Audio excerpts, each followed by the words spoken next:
விஜய் வந்து ஒரு இஷ்யூவை கையில் எடுத்தா அதுக்கு வந்து ஒரு பெரிய கவன ஈர்ப்பு கிடைக்குது. அந்த இஷ்யூவை நம்ம தீர்க்கலைன்னா நாளைக்கு அது வந்து ஒரு நாடு தழுவிய பிரச்சனையா அது மாறிடுங்கிற ஒரு அச்சம் ஆட்சியாளர்கிட்ட இருக்கு. அதுதான் அந்த பரந்தூர் விவகாரத்தில் நீங்க பார்த்தது.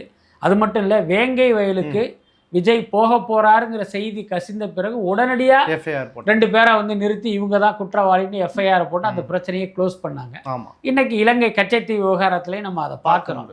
அப்போ விஜய் தான் யோசிக்கணும். இப்போ நம்ம ஒரு விஷயத்துக்கு வாய்ஸ் அவுட் பண்ணால் அதுக்கு வந்து இவ்வளவு பெரிய இம்பேக்ட் இருக்குது அப்படிங்கும்போது இவர் மற்ற விஷயங்களையும் வந்து நம்ம எப்படியெல்லாம் டீல் பண்ணலாங்கிற முடிவுக்கு அவர் தான் வரணும். இங்கே என்னென்னா பல விஷயங்களை வந்து அவர் அப்படியே மறந்துடுறாருங்கிறத தாண்டி கூட இருப்பவர்கள் வந்து அதை அவருடைய கவனத்துக்கு கொண்டு போகிறது இல்லைன்னு நினைக்கிறேன். பட் அது வந்து ஒரு ஏற்புடைய காரணம் இல்லை. நீங்கள் ஒரு கட்சியின் தலைவராக இருக்கீங்க, உங்களை சுற்றி என்ன நடக்குது, உள்ளூரில் என்ன நடக்குது, உலக அளவில் என்ன நடக்குதுங்கிறது எல்லாத்தையும் நீங்கள் தானே பார்க்கணும். அதை வந்து ஒருத்தர் சொல்லித்தான் உங்களுக்கு தெரியணும் அப்படிங்கிற அவசியம்லாம் இல்லை. அந்த இடத்த நோக்கி விஜய் போகணும்.